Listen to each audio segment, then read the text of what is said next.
अब hair oil लाभ गए हैं, एक तो आसान व सस्ते तरीके से तैयार हो जाता, कोई में कहीं लगो हींग लागिन कोई फिटकड़ी रंग आवे एकदम फूट रो।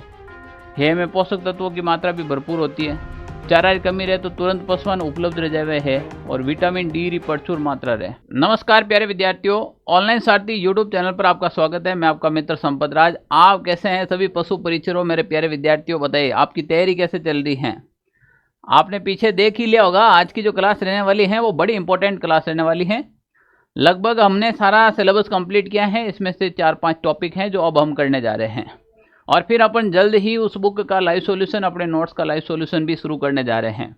मैं आशा करता हूं, आशा ही नहीं पूरी उम्मीद करता हूं मेरे सभी प्यारे पशु परिचरकों की तैयारी है वो धुआंधार और खतरनाक तरीके से चल रही होगी। अब धार पे लग जाओ, अब समय बहुत कम है, अब आपको समय खराब नहीं करना है। मैं भी लग चुका हूं, आप भी लगो। तुम्हारा बचा हुआ सिलेबस है वो पहले मैं कंप्लीट करवा देता हूं और बुक का लाइव सॉल्यूशन भी अब हम शुरू करने वाले हैं। आज की जो टॉपिक रहेगा वो बहुत ही इंपॉर्टेंट टॉपिक है। आपके सिलेबस के अंदर दे रखा है चारा संरक्षण और प्रमुख घास या फिर फसलें हैं उनके बारे में दे रखा है। तो ये एक इम्पोर्टेंट कहीं ना कहीं है चैप्टर जिससे क्वेश्चन बनेगा। मैं आज के जो क्वेश्चन की आज के जो टॉपिक की चर्चा करूंगा वो रहेगा आपके चारा संरक्षण, और उसके बाद नेक्स्ट टॉपिक अपन लेंगे वो लेंगे चारे से संबंधित फसलें कौन कौन सी है या फिर घास कौन कौन सी है उससे संबंधित बात करेंगे। प्यारे विद्यार्थियों, टॉपिक रहेगा आपके चारा संरक्षण। चारा संरक्षण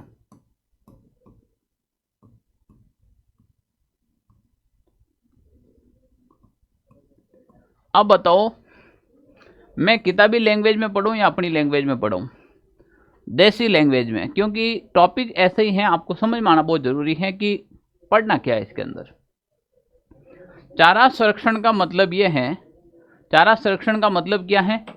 चारा संरक्षण का मतलब ये है कि जो मान लीजिए जैसे बारिश के समय चारा होता है, बारिश के समय फसल हो गई तो बचे हुए टाइम में पशु क्या खाएगा?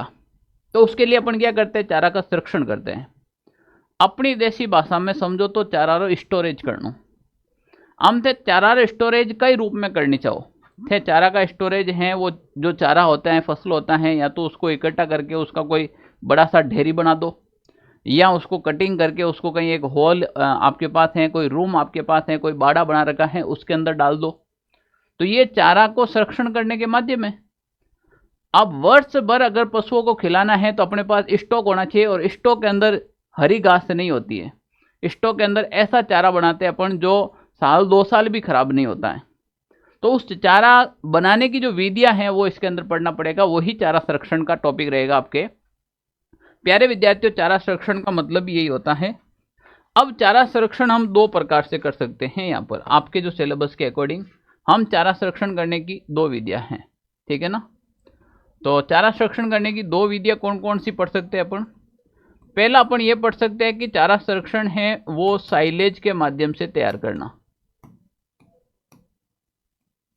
साइलेज के माध्यम से चारा तैयार करना, संरक्षण करना। और दूसरा है हे के माध्यम से चारा तैयार करना।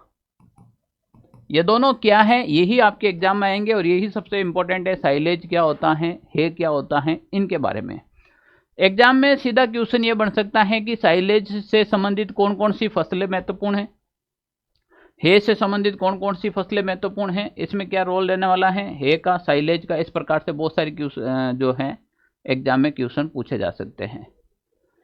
मैं सबसे पहले साइलेज की बात करूंगा, फिर हे की बात करूंगा। मैं बात करता हूं साइलेज।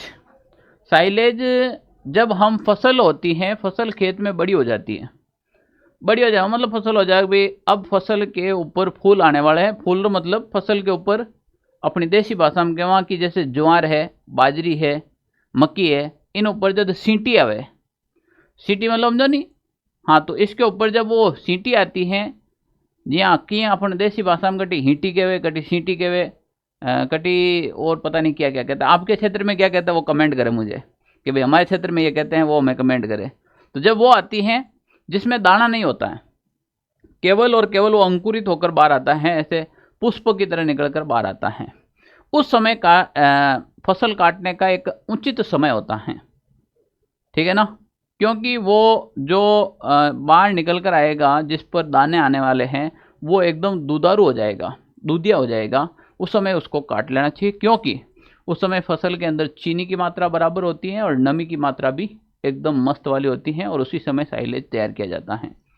तो अपन इसके अंदर दो चीजें पढ़ेंगे, एक साइलेज क्या होता है और एक है क्या होता है, इसके बारे में अपन कंप्लीटली आज के टॉपिक में पढ़ने वाले हैं। प्यारे विद्यार्थियों, मैं सबसे पहले आपको पढ़ा दूं तो सबसे पहले अपन बात करेंगे साइलेज के बारे में। आप साथ साथ में नोट्स बना लेना, नोट्स नहीं बनाओ तो कोई बात नहीं, अपने जो नोट्स हैं उसके अंदर सारी ये चीज़ें समझा रखी हैं। अभी तक मैं कह रहा हूँ मेरे भाई, अगर आपने अभी तक नोट्स ऑर्डर नहीं किए हैं तो तुम्हारी ज़िंदगी की सबसे बड़ी भूल है।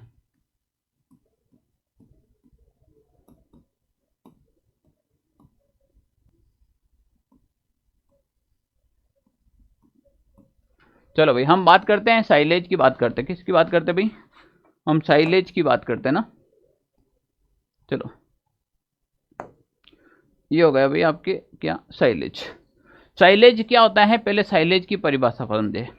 साइलेज होता है कि फसल की कटाई फूल आने व दाने दूधिया होने पर करनी चाहिए, जैसे मक्का है, ज्वार है, इन फसलों का। दूसरा, चारा संरक्षण करने की एक वैज्ञानिक विधि है। इसके द्वारा जो गुणवत्ता एवं पोषण मतलब पोषणता होती है, गुणवत्ता कायम रखने के लिए इसका प्रयोग किया जाता है कि भाई उसके अंदर वो गुणवत्ता रहे, पशु के अंदर दूध पैदा किया जाए, वह पदार्थ जिसमें अधिक नमी वाले चारा नियंत्रित हो, जिसमें किण्वन किया जाए। तो जैसे मैं समझ चाहता हूँ आपको यहाँ पर साइलेज होता क्या है, सबसे पहले वो समझे। तो देखो, साइलेज ये होता है कि भाई जो हरा चारा होता है, पहली बात ध्यान रखना, चारा कैसा होगा, हरा चारा होगा। हरा चारा की गुणवत्ता व पोषण को कायम रखा जा सकता है किसके द्वारा, साइलेज के द्वारा। तो मैं यहां पर लिख दूंगा भाई, साइलेज के द्वारा, साइलेज के द्वारा हरा चारा में पोषण व गुणवत्ता को, ठीक है ना, पोषण और गुणवत्ता को कायम रखना। क्योंकि भाई जब आप, मैं बताऊं, फसल काट ली, फिर आप वो गाय भैंस को खिला रहे हो और जब उसके अंदर वो गुणवत्ता ही नहीं है तो क्या मतलब है, मतलब उसमें वो गुणवत्ता ही नहीं रहेगी तो फिर क्या मतलब है, ठीक है ना। तो साइलेज के द्वारा हरा चारा में पोषण व गुणवत्ता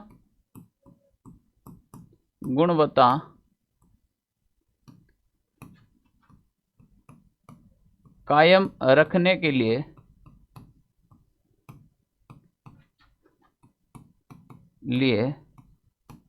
साइलेज तैयार किया जाता है। साइलेज तैयार किया जाता है।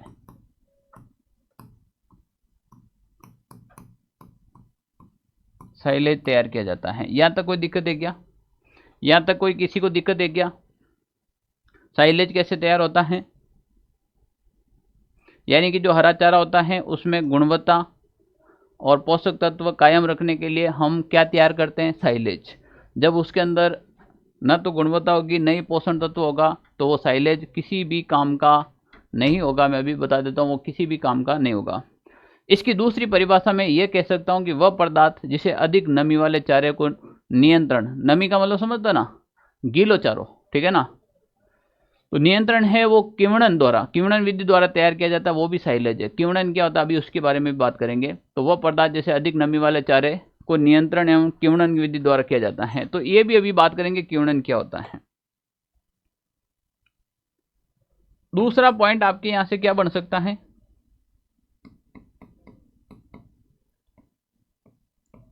दूसरा पॉइंट यहां से सीधा बनेगा, फसल की कटाई है ना, फूल आने पर या फिर दूधिया होने पर, दाने होते हैं ना वो दूधिया हो जाते हैं या फिर फूल आ जाते हैं या फिर दाने दूधिया हो जाते हैं, उस समय फसल की कटाई करने की अवस्था होती है। जैसे मक्का है, ज्वार होता है साइलेज के अंदर, ठीक है ना। तो दूसरी बात एक ये मैं कह सकता हूं, अच्छा जब साइलेज बनाते हैं उस समय नमी की मात्रा कितनी होनी चाहिए, ये बहुत बार पूछा जाता है। 65 से 70% नमी की मात्रा होती है। और उस समय जब चारा काट कर किण्वन विधि वैज्ञानिक विधि है, किण्वन वैज्ञानिक विधि द्वारा, ठीक है ना, चीनी और नमी की मात्रा बराबर होती है तब साइलेज तैयार किया जाता है। मैं एक यहाँ पर लिख देता हूँ,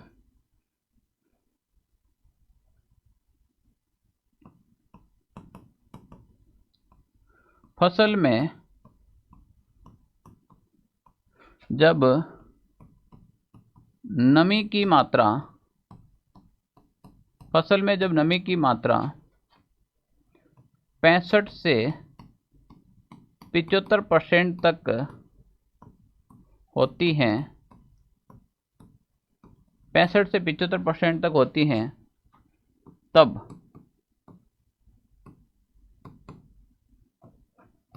किण्वन विधि द्वारा वैज्ञानिक विधि द्वारा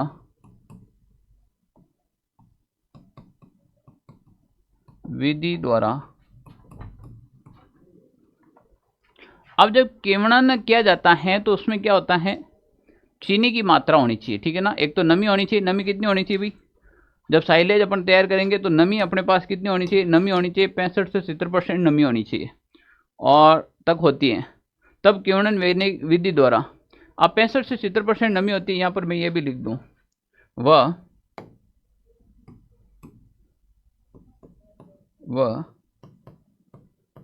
चीनी की मात्रा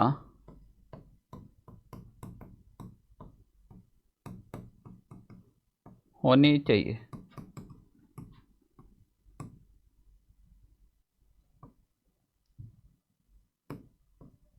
उसके बाद वैज्ञानिक विधि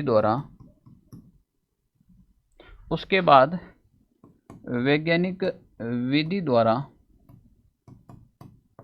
वैज्ञानिक विधि कौन सी, किण्वन, कौन सी विधि भाई,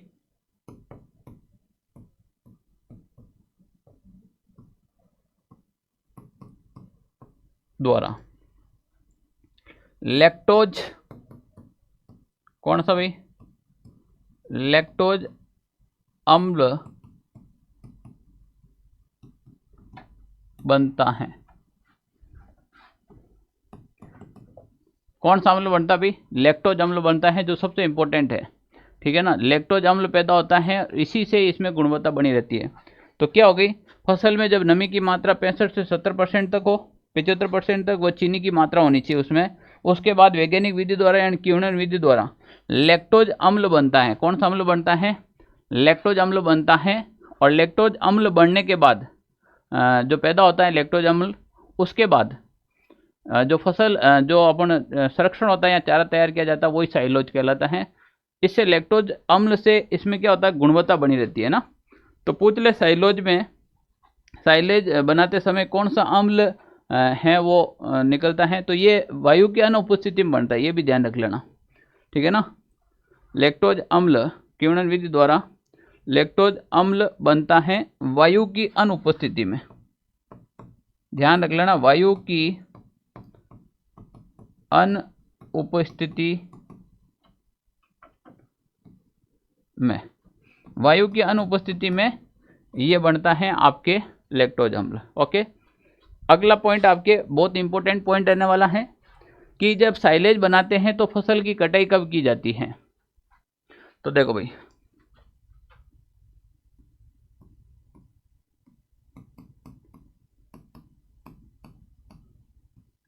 साइलेज बनाते समय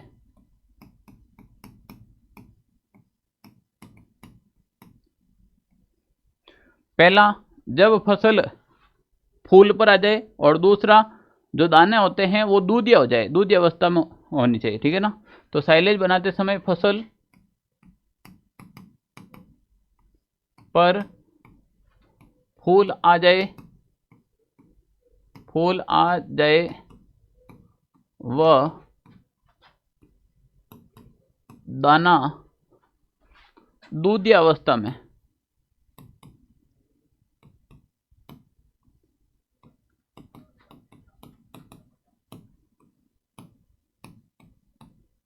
होना चाहिए, पका हुआ भी नहीं होना चाहिए। फसल या तो जब फूल आए उस समय की होनी चाहिए या फिर दाना दूध अवस्था में होना चाहिए। जैसे अपन फसलों की बात करें तो विशेष रूप से ध्यान रखना, ज्वार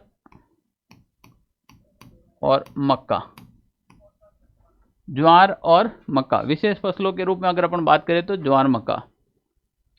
और ये जो साइलेज होता है ना, ये फसलों को लंबे समय तक खराब होने से बचाता है, ठीक है ना। अब एक बार क्वेश्चन ये आता है कि साइलेज किन किन फसलों से बनता है, तो मक्का और ज्वार तो ही है, इसके अलावा जेई हैं वो सबसे इम्पोर्टेंट है, बाजरा सबसे इम्पोर्टेंट है। तो अन्य फसलों में भी अपन बात करें जैसे जेई है, जेई से साइलेज बहुत अच्छा बनता है, बाजरा है, इससे भी आप बना सकते हो, ठीक है ना। अगला नेक्स्ट पॉइंट अपन ये लिख सकते हैं कि जो साइलेज होता है,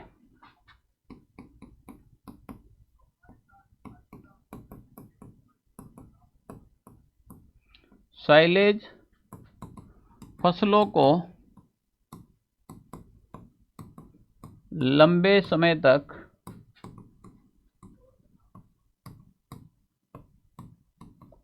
खराब होने से बचाता है।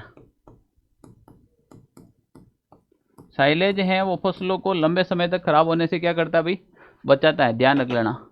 साइलेज है वो फसलों को लंबे समय तक खराब होने से क्या करता है, बचाता है।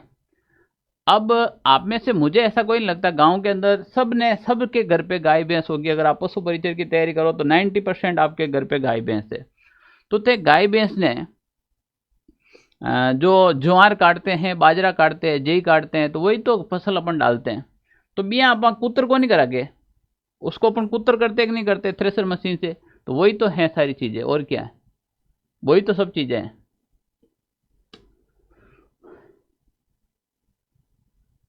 एक होता है जैसे पूले बांध देते हैं, जिसे अपन पुला कहते हैं, पुला विधि भी अभी आएगी इसके अंदर।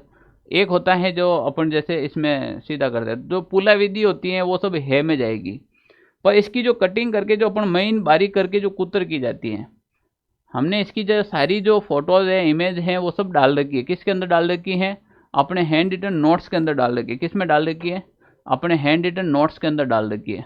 आई बात समझ में, हैंड रिटन नोट्स में। अब मैं बात करूं जैसे साइलेज अपन बनाते हैं, साइलेज बनाने के लिए जिन गड्ढों का इस्तेमाल किया जाता है, यानी कि साइलेज बनाने के 3 प्रकार के जो गड्ढे होते हैं। एक होता है बंकर साइलेज, जिसमें बंकर तैयार किया जाता है। एक होता है पिट साइलेज, जो जमीन के अंदर तैयार किया जाता है। और एक होता है टावर साइलेज, ठीक है ना। तो साइलेज बनाने के लिए जिन गड्ढों का इस्तेमाल किया जाता है उसे साइलो कहते हैं। क्या कहते हैं, साइलो कहते हैं, ठीक है ना। तो यहाँ से एक क्वेश्चन आता है, तो इसकी हेडिंग बनती है भाई साइलेज बनाने के गड्ढों के प्रकार, ठीक है ना। यहाँ से अपन लेते हैं,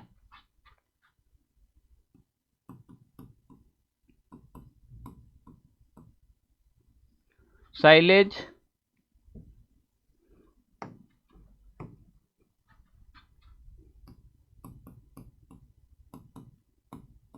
साइलेज बनाने के लिए गड्ढा, साइलेज बनाने के लिए गड्ढा, ठीक है ना। तो साइलेज बनाने के लिए मैं पहले आपको ये बता दूं आपकी जानकारी के लिए, साइलेज बनाने के लिए 3 प्रकार के गड्ढों का प्रयोग किया जाता है। पहले यहाँ कह दूं, साइलेज बनाने के लिए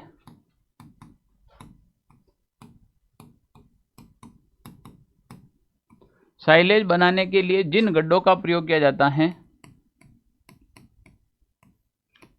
जिन गड्ढों का प्रयोग किया जाता है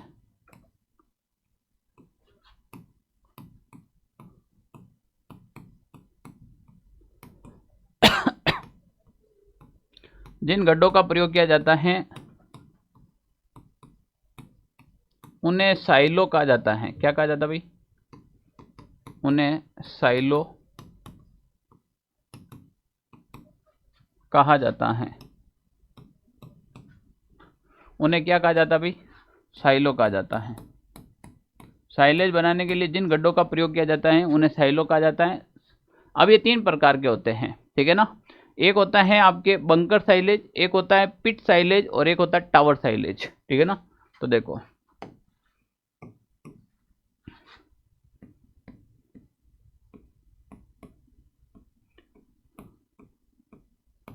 ये गड्ढे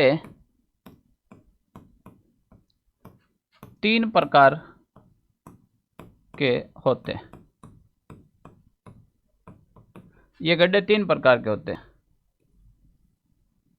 3 प्रकार के कौन कौन से? नंबर 1 हो जाएगा आपके बंकर।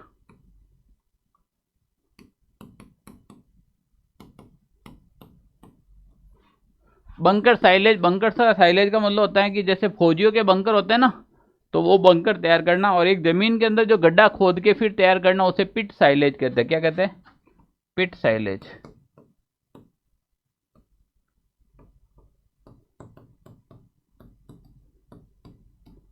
एक होता है टावर, जो हवा में बनाया जाता है।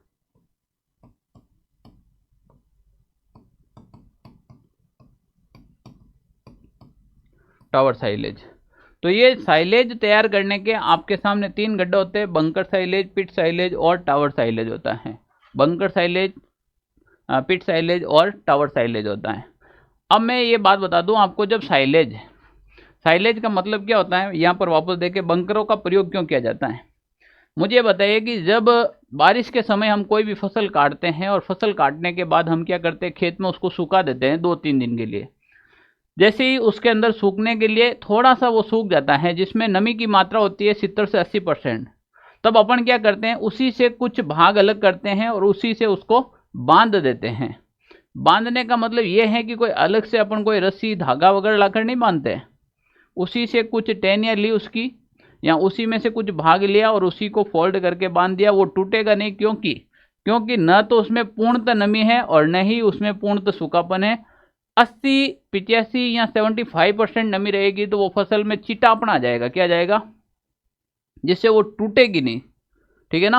अब वो टूटेगी नहीं तो अपन उससे बांध सकते हैं। बांधने के बाद अपन क्या करते हैं कि उसको ज़्यादा नहीं 5-7 दिन और सुखाते हैं धूप के अंदर, और जब वो सूख जाती हैं तो अपन क्या करते हैं, उसको थ्रेशर मशीन के द्वारा उसकी कुटी करवा दी जाती है, उसकी कुतर करवा दी जाती है। वही तो साइलेज है मेरे भाई, और कोई अलग थोड़ी है भाई, साइलेज वही तो होता है। तो देखो,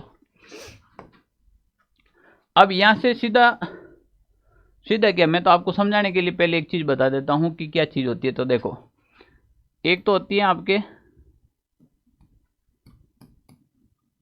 बंकर साइलेज,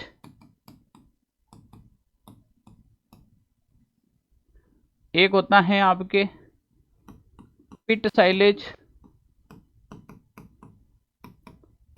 और एक होता है आपके टावर साइलेज।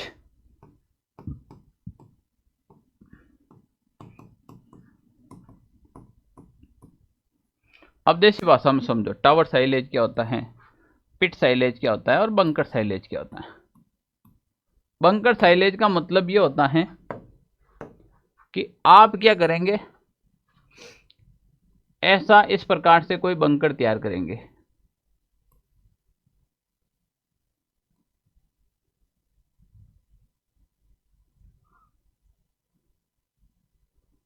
ठीक है,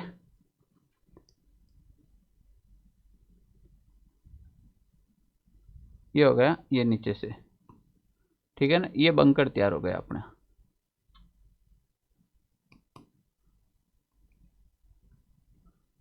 ये इधर से ये पूरा पोर्शन हो गया, ये बंकर हो गया। और इस बंकर के अंदर अपन क्या कर देंगे, अब यहाँ पर अपन क्या डाल देंगे, वो सारा साइलेज बना हुआ यहाँ पर अपन डाल देंगे। ये कंप्लीट ऐसे फुल अप कर देंगे। ठीक है ना, ये तो हो गया। जैसे अपन कहीं हॉल वगैरह में डालते हैं ना, कहीं रूम में डालते, कहीं हॉल में डालते, ये तो हो गया आपके बंकर साइलेज। क्या हो गया? Bunker silage. पिट साइलेज क्या होता है? पिट साइलेज होता है, जैसे ये जमीन होती है, जमीन के अंदर हमने क्या किया, गड्ढा बना दिया। जमीन के अंदर हमने क्या किया, गड्ढा बना दिया। ठीक है,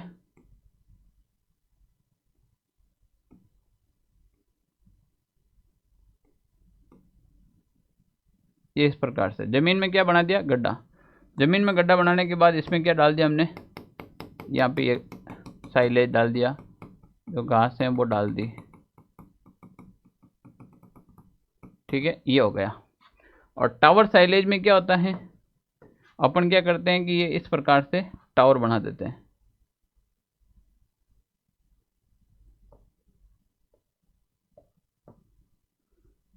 ये जैसे जैसे ऊपर आएगा, ऊपर आके इसका मुंह छोटा हो जाएगा और ऐसे ऊपर अपन कहीं यहाँ पे मटकी वगैरह भी रखते हैं, ठीक है, नज़र ना लगे।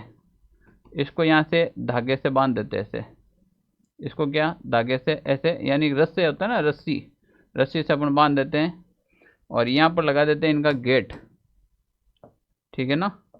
और इसके अंदर अपन क्या डाल देते हैं भाई, इसके अंदर अपन दबा के क्या डाल देते हैं, कुट्टी डाल देते हैं, वही तो साइलेज है, ठीक है ना, वही तो साइलेज है। ये देखो, तो ये 3 प्रकार के साइलेज के गड्ढे होते हैं। एक बंकर साइलेज होता है जो बंकर की तरफ बनाया जाता है, पिट साइलेज होता है जो जमीन के अंदर बनाया जाता है, और टावर साइलेज होता है जो जमीन के बिल्कुल ऊपर बनाया जाता है, जो जमीन के बिल्कुल ऊपर बनाया जाता है। ओके, यहाँ तक समझ में आया कि आपको, यहाँ तक समझ में आया कि आपको?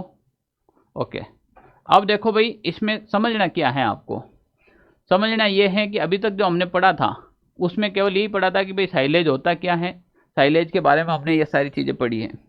अब बताओ, मैंने पढ़ा पहले तो साइलेज किन फसलों से बनता है, साइलेज बनाने के लिए क्या क्या चीज़ें की आवश्यकता होती है, कितने प्रकार के गड्ढे खोदे चाहिए जाते हैं, ये सारी चीज़ें।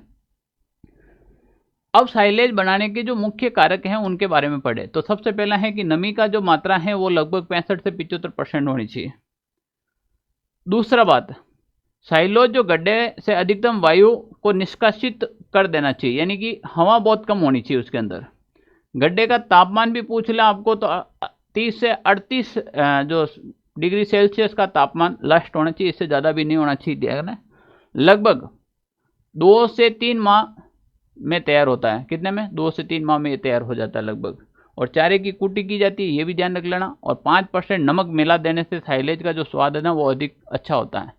अपन क्या करते हैं, सीधी फसल डाल देते हैं, फसल मत डालो, फसल के ऊपर नमक का छिड़काव कर दो। फायदे क्या है नमक के छिड़काव करने से, एक तो कीड़े नहीं लगेंगे, कीड़े नहीं लगेंगे, और उसके साथ साथ में उसका क्या बढ़ जाएगा, स्वाद बढ़ जाएगा। अपन लोग है ना, जैसे अमरूद खाते हैं उसके ऊपर भी थोड़ा सा नमक डालते हैं, तरबूज खाते हैं उसके ऊपर भी नमक डालने शुरू हो गए। आजकल ऐसे हर वैरायटी आ गई, हर चीज़ आ गई, जिसके ऊपर पकौड़े खाते हैं उसके ऊपर भी नमक, वो सेंधा नमक, काला नमक आता है, वो डालना शुरू कर दिया। तो जो फसल होती है उसको जब आप आपके इसमें बंकरों में डालें तो फसल का 5% उसके ऊपर नमक का छिड़काव कर दें। फिर कहना कि आपके जो गाय भैंस हैं वो फसल खाने में कितने आनंदित होते हैं और उसको खाने में भी कितना मजा आता है, और कोई भी फसल को कीड़ा लगने से भी बचाता है नमक, ये भी ध्यान रखना, ठीक है ना। चलो, तो हम बात करते हैं यहाँ पर साइलेज के मुख्य कारक की बात करें तो प्यारे विद्यार्थियों देखो,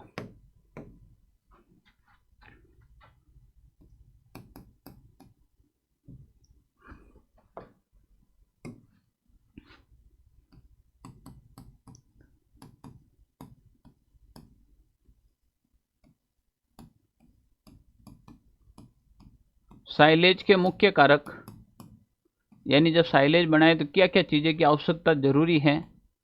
तो सबसे पहला पॉइंट हो जाएगा आपके सामने, फसल में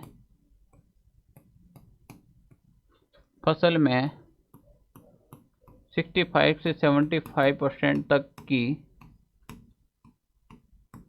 नमी, फसल में 65% से 75% तक की नमी होनी चाहिए। दूसरा,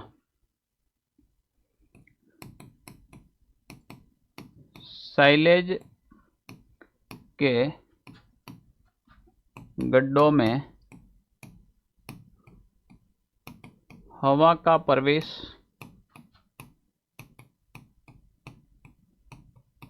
नहीं होना चाहिए,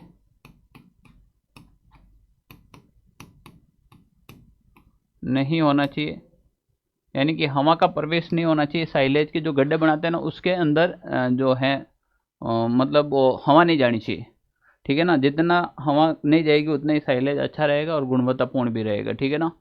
तापमान है वो 30 से 38 डिग्री सेल्सियस का होना चाहिए, ठीक है ना। चारे की कुटी करके ही डालना है और 5% नमक भी मिलाना है, ठीक है ना। तो देखो,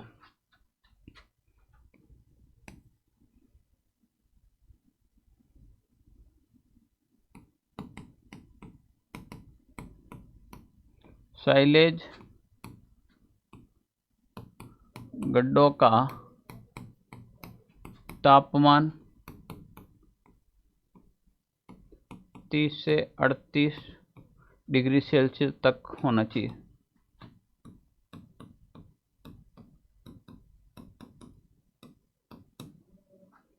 ओके,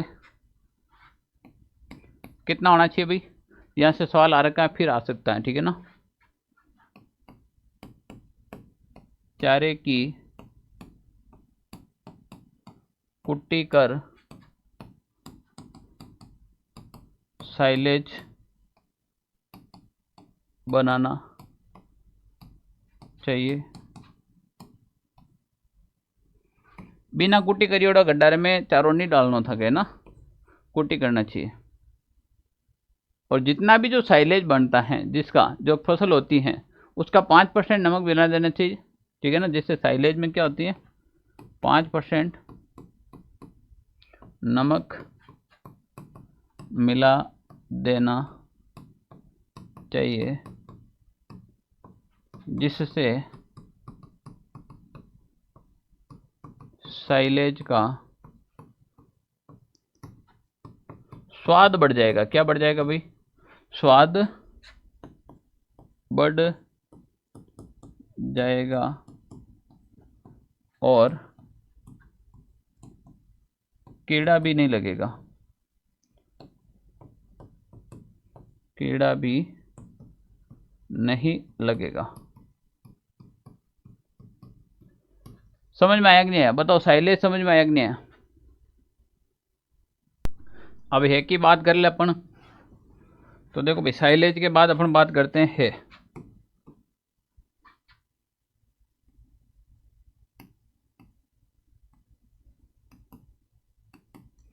हे राम, हे राम का नारा किसने दिया? कमेंट करके बताना भाई। हे राम का नारा किसने दिया? कमेंट करके बताना, ठीक है ना। देखो, हे बनाने के लिए जिन मुख्य फसलों का प्रयोग किया जाता है, उसमें एक तो बरसी में, कौन सी है भाई? बरसी में रिचका है, लोबिया है, सोयाबीन है, उसके अलावा जेई है, मक्का है, बाजरा है, ज्वार है, सूडान घास है, दूब घास है, ये सारे के सारे। अब ऐसे नहीं कि ज्वार से साइलेज तैयार किया जाता है तो हे भी होता है, क्या? बिल्कुल होता है, क्यों नहीं होता है, ठीक है ना। तो सबसे पहले मैं यहाँ पर बता दूं, हे बनाने के लिए मुख्य रूप से कौन कौन सी फसलों का प्रयोग किया जाता है। तो देखो भाई, हे बनाने के लिए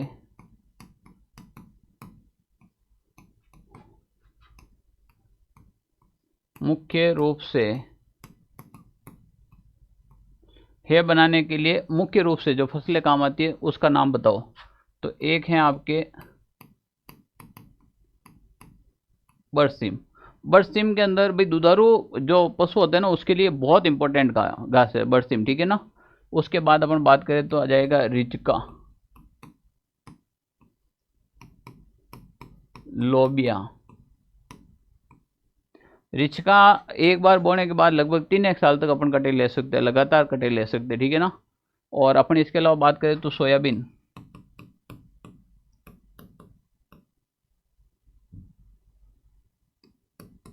सोयाबीन आ गई। जेई, जेई से सबसे अच्छी किस्म की है प्राप्त की जाती है जेई। जेई से आपके वो भी बनाया जाता है, क्या?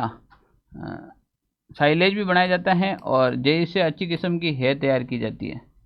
मक्का, ज्वार,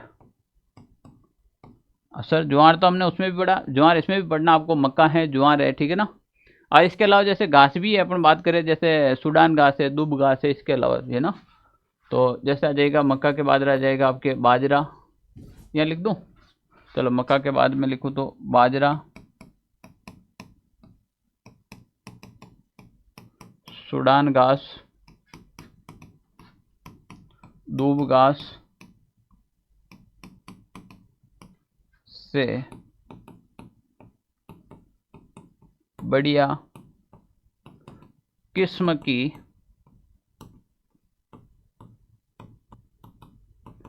है तैयार की जाती है।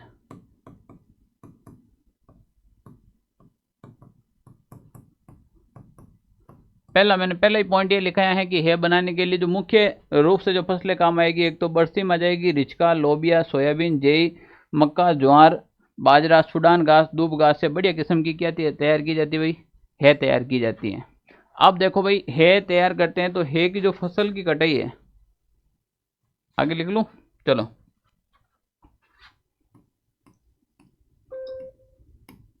है तैयार करने के लिए फसल की कटाई, फसल की कटाई फूल आने से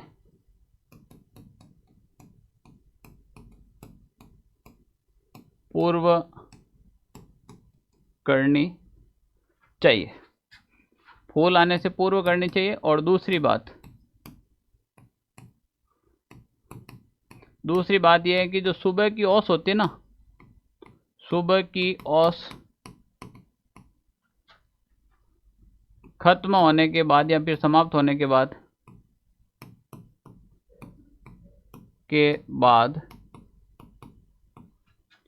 ही फसल की कटाई करें।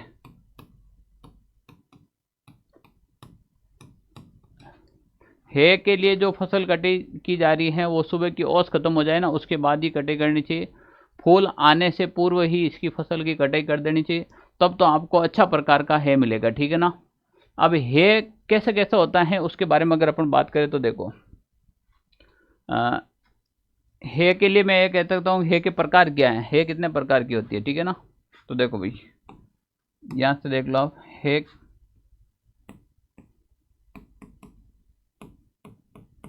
है कितने प्रकार की होती है, यहाँ लिख दो है के प्रकार।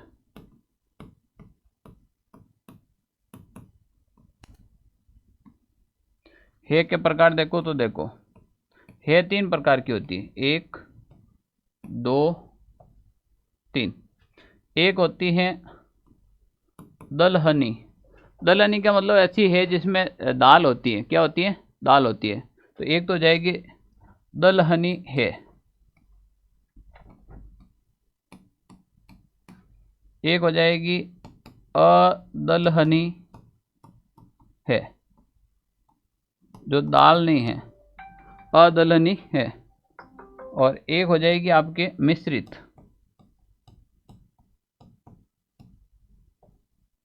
एक क्या हो जाएगी भाई? मिश्रित है।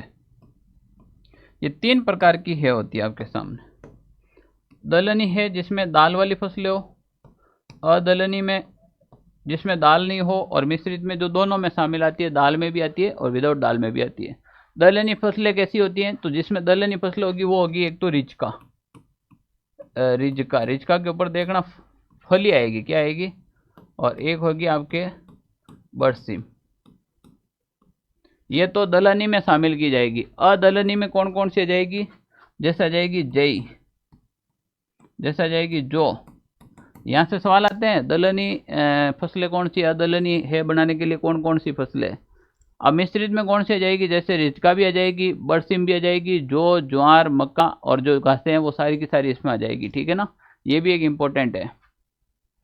अब देखो, सबसे अच्छी जो है तैयार की जाती है ना दलहनी फसलें में, सबसे अच्छी है तो पहले तो जय से तैयार की जाती है। अब जय देख लो, अदलहनी है, और दलहनी के अंदर रिचका होता है ना, उससे सबसे अच्छी किस्म की है तैयार की जाती है। तो मिश्रित के अंदर मैं लिख लूँ, यहाँ पर आ जाएगी आपके एक तो रिचका, एक तो आ जाएगी आपके रिजका, बरसीम, जई, ज्वार, मक्का। मक्का से भी बनती है ऐसी बात नहीं है, मक्का से भी तैयार की जाती है, ध्यान रख लेना, ठीक है ना। और जितनी भी हमने जो घासें लिखी ना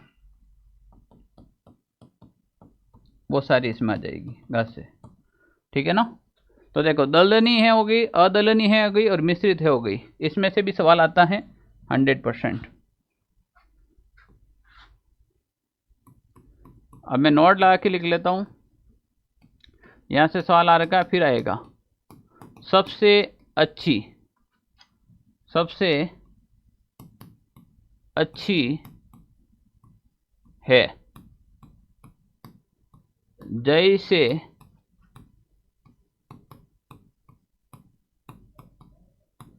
तैयार की जाती हैं।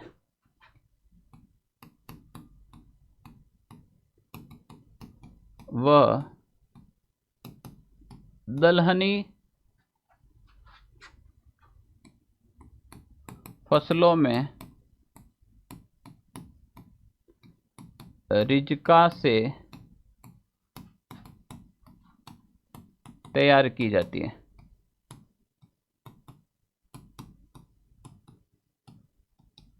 अब आप लोग क्या ये चीज़ें समझते नहीं हो।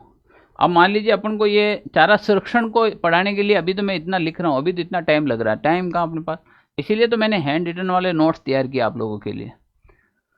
हैंड रिटन नोट्स का क्या है कि ये सारी चीज़ें उसमें लिख रखी है, सीधा आपको बस ये पढ़ना है। मैं लिखा रहा हूँ वो भी तो आप पढ़ेंगे ना, वो लिखा हुआ आपको पढ़ा है तो वो टाइम बच जाएगा। अब हाथ से नोट्स कब बनाने हैं कि जब आपके पास विकल्प नहीं है। जब आपको इतना अच्छा विकल्प दे दिया है तो स्मार्ट पढ़ाई करनी चाहिए। तो अब आप कंटिन्यू वो सीधे नोट्स हैं, जब अभी तक मैंने पढ़ा है तो अभी मैं यहाँ खड़ा खड़ा आपको कम से कम ये चारा संरक्षण कम से कम 5 बार पढ़ा देते हैं यहाँ खड़ा खड़ा, अगर आपके पास नोट्स होते तो। अब नोट्स है नहीं तो मुझे लिखवाना पड़ता है, और लिखवाएंगे तो टाइम तो लगते हैं, आपको पता है। तो मेरे प्यारे भाइयों, अभी भी मैं कह रहा हूँ टाइम है, मैं बहुत जल्द आपके नोट्स की लाइव क्लास शुरू करने वाला हूँ, और कम से कम 4 से 5 बार पढ़ा दूंगा। अभी तक आपने नहीं लाए हैं नोट्स तो आप नोट्स लेके आ जाओ, मैं अभी भी कह रहा हूँ नोट्स लेके आ जाओ, ठीक है ना। अब उस नोट्स का फायदा क्या है, एक आपका टाइम बचेगा,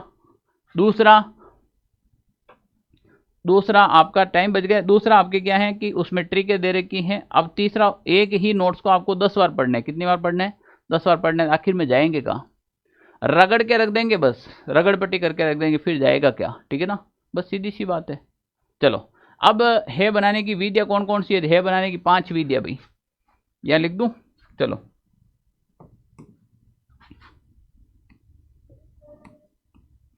है बनाने की विधि।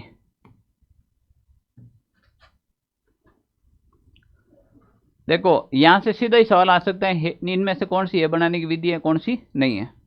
तो है बनाने की जो विधियां हैं उसकी मैं बात करूं।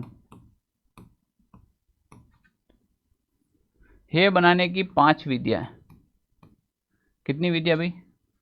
यहाँ सीधे लिख देता हूं, नंबर 1, नंबर 2, नंबर 3, नंबर 4 और नंबर 5। है बनाने की कुल विधियां कितनी है? 5 विधियां हैं। पहली, आप घास काट के अपने खेत में सुखा दो, जिसे मैदानी विधि कहते हैं। घास काटने के बाद से खेत में सुखाते हैं ना, उसे मैदानी विधि कहते हैं। क्या कहते हैं? मैदानी विधि। दूसरा, घास काटी और जो आपकी तारबंदी होती है, बाड़ होती है, दीवार होती है, उसके सारे ले जाकर खड़ी कर देना, सूख जाती है, वो है बनाने की विधि है। तीसरा, आप जो घास काटते हो, जैसे ज्वार बाजरी, सीधी भाषा में समझो, आपने जय बरसीम वगैरह नहीं देखी है तो ज्वार काटते हो, बाजरी काटते हो, उसका फिर क्या बांधते हो? पूड़ा बांधते हो, पूड़ा बांध के उसको सुखाते हो, ये भी आपके है। या बाजरी काटी, ज्वार काटी, सीधी आपने खेतरी बाड़ मत ले जाए, तारबंदी मत ले जाए और डाल दी, वह सूख रही है तो भी है, तैयार एरियो है। यहाँ पर थे काटन मैदान में खुली छोड़ दी, 2-3 दिन 4 दिन बढ़िया सुकून दो इन्हें, वो भी है ही है। आ रही बात समझ में? फटे यहाँ पर मकान के ऊपर, छत के ऊपर उसको ले जाकर रखना और सुखाना, ये भी है। तो मकान अथवा पशुपालन की छत पर सुखाने की जो विधि है। या फिर पिरामिड की तरह 5-7 पूड़े लाए, इधर खड़े किए, 5-7 पूड़े इधर खड़े किए, फिर उसके ऊपर वापस उल्टे खड़े कर दिए, तो वो पिरामिड वाली विधि हो गई। तो कुल मिलाकर ये 5 प्रकार की विधि होती है, अंदर लिखाने की जरूरत नहीं है। पहले मैं बता देता हूँ। नंबर 1 हो जाएगी आपके, नंबर 1 हो जाएगी मैदानी विधि। मैदानी विधि में क्या होता है? मैदानी विधि में ये होता है कि भाई आपको मैदान में ही छोड़ना है, काट के मैदान के अंदर कटिंग करके रख दिया। दूसरी हो गई बाड़ पर सुखाने की विधि, ठीक है ना। बाड़ या फिर तार, बाड़ ऑब्लिक तार पर सुखाने की विधि। ओके। तीसरा हो गया आपके पुला विधि। पुला विधि, पुला तो देखा होगा ना, अपने गांवों में रहते तो पुला देखते हैं। मकान या फिर पशु जो शाला होती है की छत पर सुखाने की विधि। और लास्ट हो जाएगी पिरामिड। पिरामिड तो एक के ऊपर एक, एक के ऊपर एक आपने देखा ही होगा, तो लास्ट हो जाएगी आपके पास पिरामिड। पिरामिड विधि। ये 5 विधियां हैं जिससे अच्छे प्रकार की हे तैयार की जाती हैं। हे तैयार करते समय फसल की जो नमी है वो 15% से अधिक नहीं होनी चाहिए। 15% से अधिक नहीं होनी चाहिए। मैं अभी बता देता हूं, हे जब तैयार करते हो तो उसमें 15% से अधिक नमी नहीं होनी चाहिए। अब पूड़ा विधि में पूड़ा बांध के तैयार किया जाता है। अब इसमें मैं क्या लिखूं आपको, मकान के ऊपर ले जाकर तैयार किया जाता है, इसमें भी आपको क्या लिखाना है।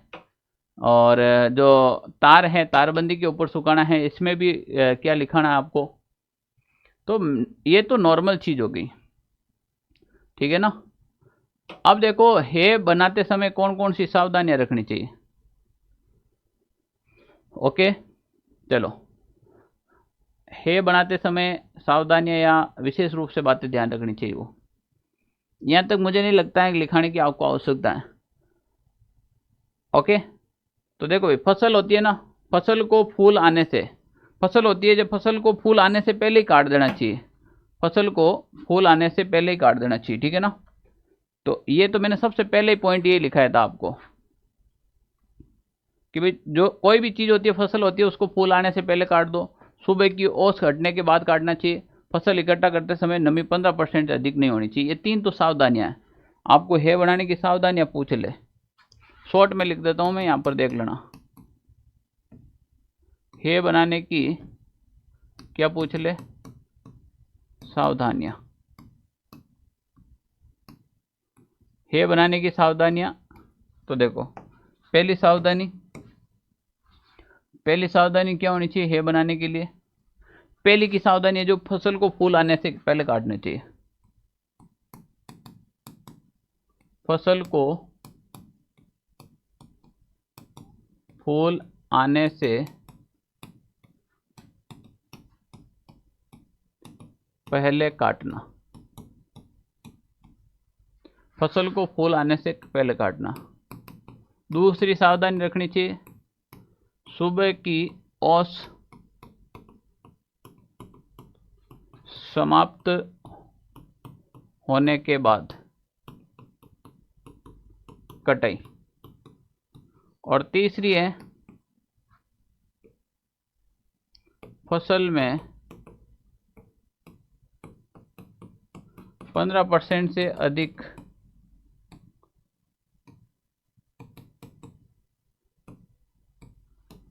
नमी नहीं होनी चाहिए।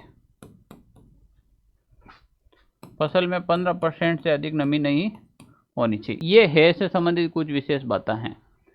अब हेयर और लाभ गए हैं। एक तो आसान व सस्ते तरीके से तैयार हो जाता, कोई में कहीं लगो हींग लागिन, कोई फिटकड़ी रंग आवे एकदम फूट रो। हे में पोषक तत्वों की मात्रा भी भरपूर होती है। चारा की कमी रहे तो तुरंत पशुआन उपलब्ध रह जावे है। और विटामिन डी की प्रचुर मात्रा रहे, ठीक है ना, ये इंपॉर्टेंट है। तो हे के लाभ क्या क्या है देख लेते हैं। हालांकि एग्जाम में अब क्या लिखा है फिर भी आपको लिखा देते हैं। हे के लाभ, पहला लाभ क्या है भाई, पहला लाभ है आसान व सस्ता तरीका। आसान व सस्ता तरीका, आसान भी है, तरीका भी सस्ता है, ठीक है ना। हे में पोषक तत्व बराबर, हे में पोषक तत्व की मात्रा भी मिल जाएगी आपको। हे में पोषक तत्व की मात्रा भी मिल जाएगी, ठीक है ना। चारा की कमी आने पर पशुओं को आसानी से प्राप्त किया जा सकता है, ठीक है ना भाई। चारा की कमी होने पर पशुओं को आसानी से मिल जाता।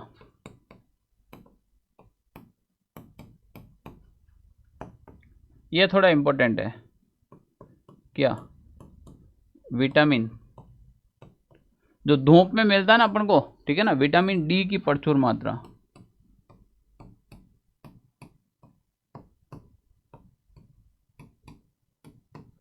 विटामिन डी की जो है वो प्रचुर मात्रा होती है, ठीक है ना। अब आपको पता है भूरे रंग की हो जाती है, जब कटाई करते तब हरे होती हैं और बाद में जब अपन पूरा बांध के एकदम सुखा देते हैं वो भूरा रंग हो जाता है। वो भूरा रंग होता है वो मेलई अभिक्रिया के कारण होता है। हे का जो भूरा रंग है वो किसके कारण होता है? मेलई अभिक्रिया के कारण होता है। यह लिख दूं, चलो यहाँ लिख लेता हूं, हे का भूरा रंग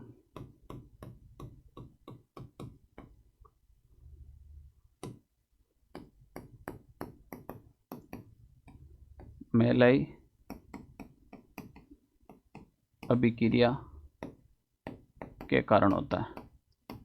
कौन सी अभिक्रिया के कारण होता है? मेलई अभिक्रिया के कारण ही जो होता है वो बिल्कुल क्या हो जाता है? हरा, मतलब भूरा रंग हो जाता है। क्या हो जाता है? भूरा रंग। अब देखो, हे और साइलेज के अंदर कुछ डिफरेंट है, वो अपन पढ़ लेते हैं। तो अभी तक हमने जो पढ़ा था ना, वो पढ़ा था हमने क्या? साइलेज और हे के बारे में। साइलेज हमने कंप्लीटली एक तरफा पढ़ लिया, हे हमने कंप्लीटली एक तरफा पढ़ लिया। अब इन सब को अगर मैं आपको शॉर्ट तरीके से याद करवा दूं कि सर इतनी टाइम साइलेज पढ़ा फिर है पढ़ा, दोनों फसलें आ रही हैं, समझ में नहीं आ रहा है, तो अपन क्या करते हैं, एक डायग्राम बनाते हैं। उस डायग्राम के अंदर कुछ महत्वपूर्ण पॉइंट जो आपके एग्जाम में पूछे जाते हैं वो सारे, यानी कि गागर में सागर भर रहा हूं मैं, यही कहता हूं ना। इसीलिए क्लास जो अंत तक देखता है ना उसको सबसे ज्यादा फायदा होता है। अब अपन भरेंगे गागर में सागर, यानी कि हे एवं साइलेज में अंतर क्या है, वहां से आपको सीधा सीधा पता चल जाएगा, ठीक है ना। तो देखो भाई, हेडिंग में डाल दूं, हेडिंग हो जाएगी आपके हे व साइलेज में अंतर।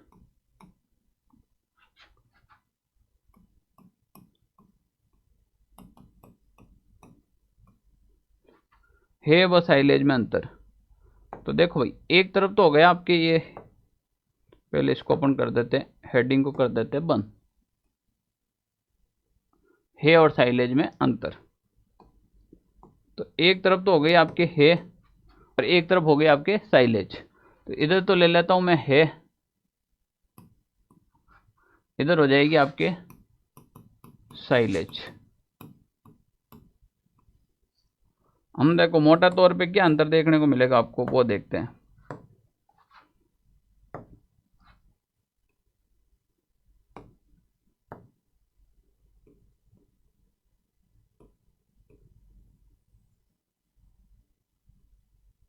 मोटा मोटा तौर पर हमें क्या अंतर देखने को मिलेगा वो बात करते हैं अपन। हेलो भाई, ये हे होगी और ये साइलेज होगी, ठीक है ना। अब इसके बारे में बात करते हैं अपन। तो देखो मोटा तौर पे आपको क्या अंतर देखने को मिला,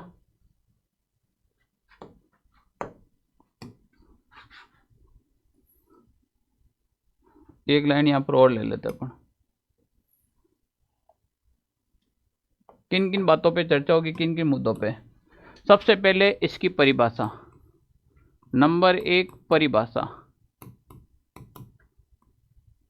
परिभाषा में देखो हे की परिभाषा क्या है, हे की परिभाषा यही है, हे में और साइलेज में अंतर क्या ध्यान रखना है, ये सूर्य की प्रकाश में सुखाया जाता है, ये सूर्य के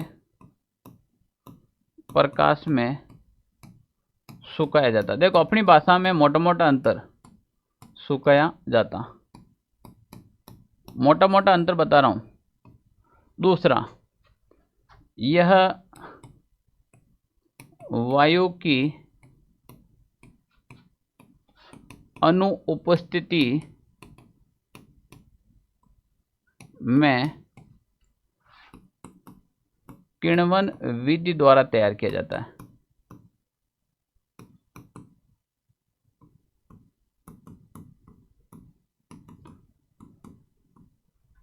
मोटा मोटा अंतर मिल गया आपको।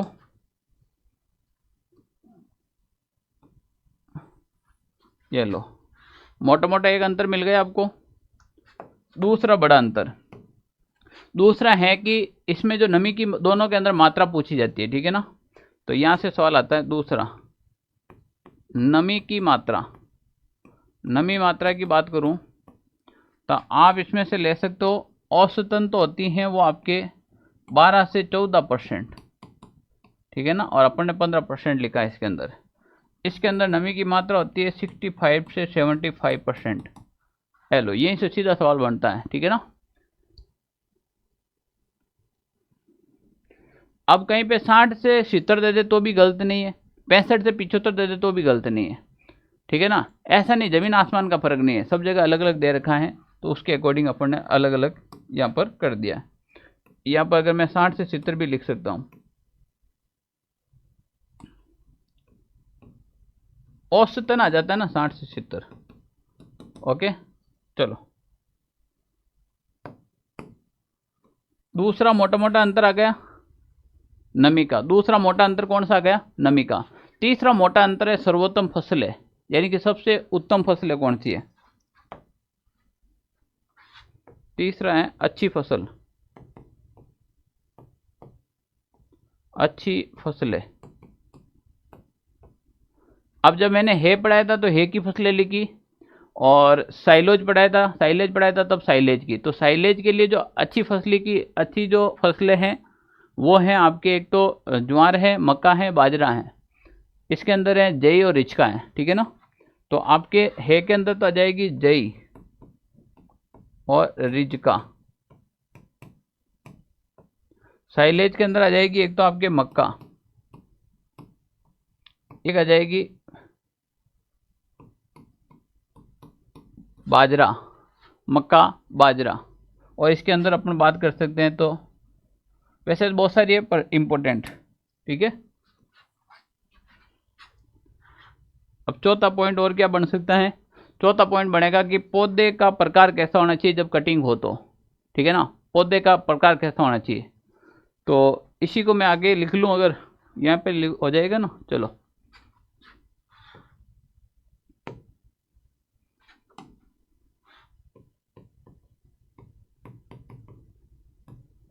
जब कटिंग करें उस समय पौधे की विशेष रूप से ध्यान रखनी चाहिए। इसका जो पतला तना, वो पतली जो तना होता है ना वो बिल्कुल पतला होना चाहिए। पत्तियां भी होती है वो पतली होनी चाहिए, और उसमें जाड़ा तना और जाड़ी पत्तियां होनी चाहिए। पतला तना, पतली पत्तियां, इसमें होना चाहिए जाड़ा तना या फिर मोटा तना होना चाहिए। और मोटी क्या मिल जाएगी? पत्तियां मिल जाएगी।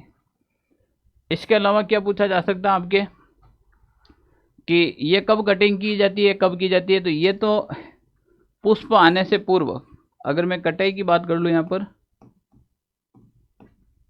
पुष्प आने से पूर्व, पुष्प आने से पूर्व। और ये कटिंग की जाती है पुष्प आने के बाद, दूधिया अवस्था में। कौन सी अवस्था में? दूधिया अवस्था में, ठीक है ना। और इन दोनों का पीएच मान पूछ ले तो ये हमेशा है होती है, हमेशा उदासीन होती है।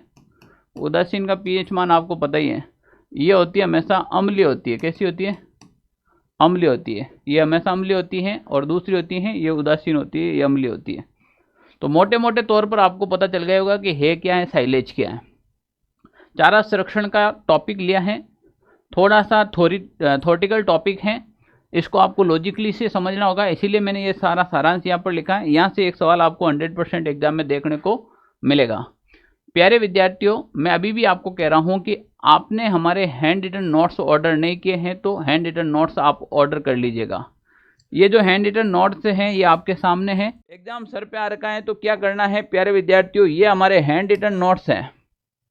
ये मैंने खुद ने अपने हाथ से लिखे हैं। आप मान के चलो जो चीजें मैं बता रहा हूँ ये सारी डिटेल्स इसके अंदर लिख रखी हैं, और एकदम सुपर डुपर राइटिंग के अंदर। ये देखो आपके सामने ऐसे मिलेगा आपको, जैसे ट्रिक के साथ में विदेशी नस्लें कौन सी है, दुधारू मांस वाली कौन सी है, साथ में ट्रिक विदेशी गाय की दुधारू नस्ल है तो एचएफ आयशा की जर्सी रेड ब्राउन है, याद हो गई ना। एचएफ आयशा की जर्सी कैसी है? भी रेड ब्राउन है। एचएफ से होलिस्टीन फ्रीजियन, आयशा से आयरशायर, जर्सी से जर्सी, रेड से रेड एंड, ब्राउन से ब्राउन स्विस, ठीक है ना। ये नोट्स आपको कहाँ मिलेंगे, तो ये हमारे व्हाट्सएप नंबर हैं। आप हमारे इस वाले व्हाट्सएप नंबर पर मैसेज कीजिएगा, आपको यहाँ से ये नोट्स मिलेंगे। वरना इस नोट्स का जो लिंक है वो डिस्क्रिप्शन बॉक्स में भी डाल रखा है, आप वहाँ से भी ऑर्डर कर सकते हैं। इसकी जो पीडीएफ है वो हमारे ऑनलाइन सारथी टेलीग्राम ग्रुप में मिलेगी। अभी तक आपने फर्स्ट बार वीडियो देखा है, हमारा ग्रुप ज्वाइन नहीं किया, टेलीग्राम ग्रुप ज्वाइन कीजिएगा। व्हाट्सएप पर मैसेज कीजिएगा आप किसकी तैयारी कर रहे हो। और प्यारे विद्यार्थियों, अभी तक फर्स्ट बार मेरा वीडियो देख रहे हैं तो आप चैनल को सब्सक्राइब जरूर कीजिएगा। मिलते हैं एक नेक्स्ट पशु सीरीज के साथ, नेक्स्ट वीडियो के साथ। जय हिंद साथियों।